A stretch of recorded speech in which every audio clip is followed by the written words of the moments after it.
Bonjour commandant, est-ce que vous pouvez vous présenter en quelques mots?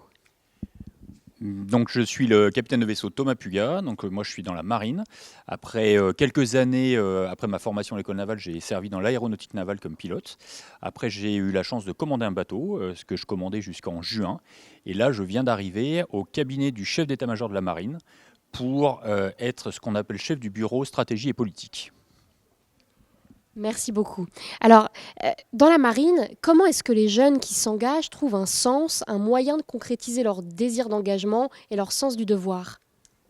Alors, merci pour cette très bonne question. Je vais d'abord rebondir sur le sens.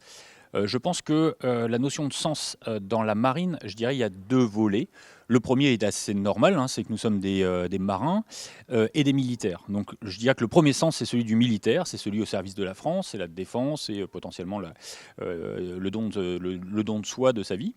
Et également le côté marin, je pense que c'est important parce qu'en fait ça donne un sens particulier. Voilà, la marine, les gens qui sont attachés par la mer, en tout cas c'est quelque chose qui ressort beaucoup des sondages. Donc d'abord le sens. Ensuite, comment la marine, je dirais, elle répond à ce besoin ou elle accompagne les jeunes.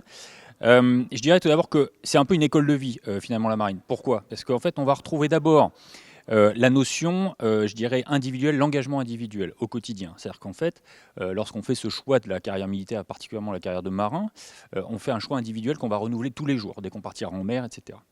C'est aussi un choix et un engagement pour, comment dire, collectif, puisque évidemment, de société, on va travailler pour la société, mais on va travailler en société, on va travailler en collectivité, ce qu'on appelle, nous, l'esprit d'équipage, qui est fondamental chez nous.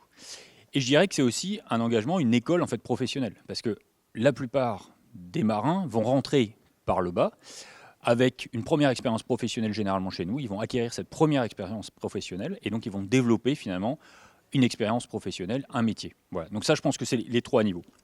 La deuxième chose sur laquelle je voudrais revenir, c'est finalement un point clé, c'est la notion de responsabilité au sein de la marine, au sein des armées. Et ce que j'aime bien garder en tête, si vous voulez, dans la responsabilité, c'est que un marin, un officier, un sous-officier, un matelot, même un amiral, va exercer une responsabilité, on s'attend en tant que chef, mais, et par contre, c'est vrai à tous les niveaux. Je Désolé. vois du direct. Exactement, je suis désolé. Il n'y a aucun problème. On va les retrouver à tous les niveaux. Pourquoi? Parce qu'on va exercer cette responsabilité, mais c'est également assumer cette responsabilité. C'est-à-dire qu'il faut pouvoir accepter d'avoir exercé une responsabilité. Alors évidemment, au combat, on le comprend assez bien, c'est-à-dire que vous êtes commandant d'un bateau, vous donnez un ordre, mais finalement, en fait, un matelot qui est tout en bas dans une machine ou qui est sur un système d'armes, il va falloir assumer la responsabilité de ses actes. Et ça, je crois que c'est très formateur pour nos jeunes, puisqu'en fait, dans cette première expérience, dans cet accomplissement, c'est là qu'ils vont pouvoir servir le sens et ensuite être accompagnés. Et enfin, et je terminerai là-dessus, la marine, c'est comment? Parce qu'en fait, finalement, concrètement, c'est quoi? L'énorme chance qu'on a dans la marine, en fait, c'est qu'on ait travaillé, évidemment, de travailler sur la mer, on l'imagine bien, on est des marins, mais en fait, c'est sous la mer également. C'est dans les airs, j'ai été pilote, mais on a tous les métiers de l'aéronautique. J'ai presque envie de dire c'est dans l'espace, puisqu'en fait, on travaille les satellites. C'est bien évidemment près des ports, mais c'est aussi en plein centre de la France, c'est à Paris. C'est finalement dans tous les métiers du monde, et quel que soit encore une fois son âge, son univers, son expérience professionnelle. Donc voilà pourquoi je pense que la marine répond à cette volonté de la jeunesse vers le sens et finalement son expérience professionnelle. Merci beaucoup. Effectivement, c'est important de rappeler la diversité des métiers de la marine. Dernière question, comment est-ce que les armées peuvent aider la jeunesse, surtout celle qui se trouve en difficulté, à trouver sa place dans la société et dans le monde du travail? Alors, vous faites bien de le rappeler parce que finalement, la marine, on l'a vu tout à l'heure lors d'une table ronde, enfin la gendarmerie en a parlé, bref, les armées en général peuvent apporter évidemment quelque chose. Alors, d'abord, elles amènent quelque chose aux gens puisqu'elles vont amener, on en a un petit peu parlé, sur cette première expérience professionnelle. Et comment elles l'amènent?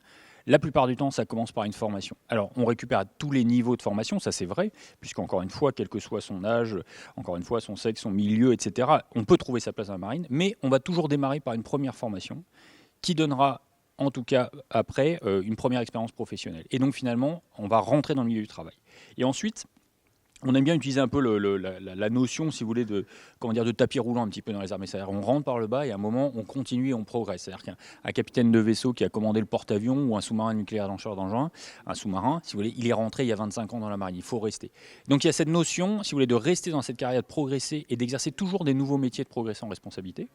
Et on a aussi, et je pense que c'est très important, parce qu'en tout cas c'est ce qui ressort dans les sondages, cette capacité de l'ascenseur social. C'est-à-dire qu'une grande partie de nos officiers, on n'est pas loin des 40%, des officiers, en fait, sont issus du corps des sous-officiers, ou voire même des matelots. Une grande partie de nos sous-officiers ont été recrutés comme matelots. Donc ils ont progressé dans l'institution et ils sont revenus. Vous parliez dans la question de la notion de difficulté, la notion de comment on réinsère. Eh bien, en fait, finalement, ce qui est très important de garder en tête, c'est que quand on sonde les différents marins qui sont rentrés à la marine, une grande quantité, dans la gamme presque 50-55% de nos matelots, ça se considère comme ayant été en échec scolaire. Et en fait, c'est finalement dans la marine, ou plus exactement dans l'engagement des armées, qu'ils ont trouvé cette structure qui leur a permis de rebondir. Donc ça, je pense que voilà, la structure, la discipline, le cadre, souvent, pour ceux qui étaient en difficulté ou en échec, ils vont y retrouver quelque chose qui va les aider à progresser. Et ça sera mon dernier point, et je pense que c'est le plus important. Dans la marine, j'ai parlé de l'esprit d'équipage, et ce qui est très important, c'est la notion de compagnonnage. Et en fait, quand on est en difficulté et qu'on rentre, eh bien, la marine va vous amener un cadre, mais va vous amener surtout des gens qui ont vécu, qui ont connu les mêmes difficultés que vous, peut-être dans le passé. Ils vont savoir vous donner un exemple, ils vont savoir vous accompagner, ils vont savoir vous aider et vous faire progresser. Il y a quelques mois maintenant, en septembre, un amiral a quitté la marine. Eh bien, il était rentré comme matelot. Donc voilà, encore aujourd'hui, pour quelqu'un en difficulté, je ne dis pas qu'il était forcément en difficulté, mais en tout cas, il était rentré comme jeune matelot avec juste un niveau bac. Et ben, il a fini comme amiral en passant et en gravissant tous les échelons à l'intérieur de les armées. Donc ça, je pense que c'est toujours un bel exemple qu'il faut garder en tête. Merci beaucoup, commandant.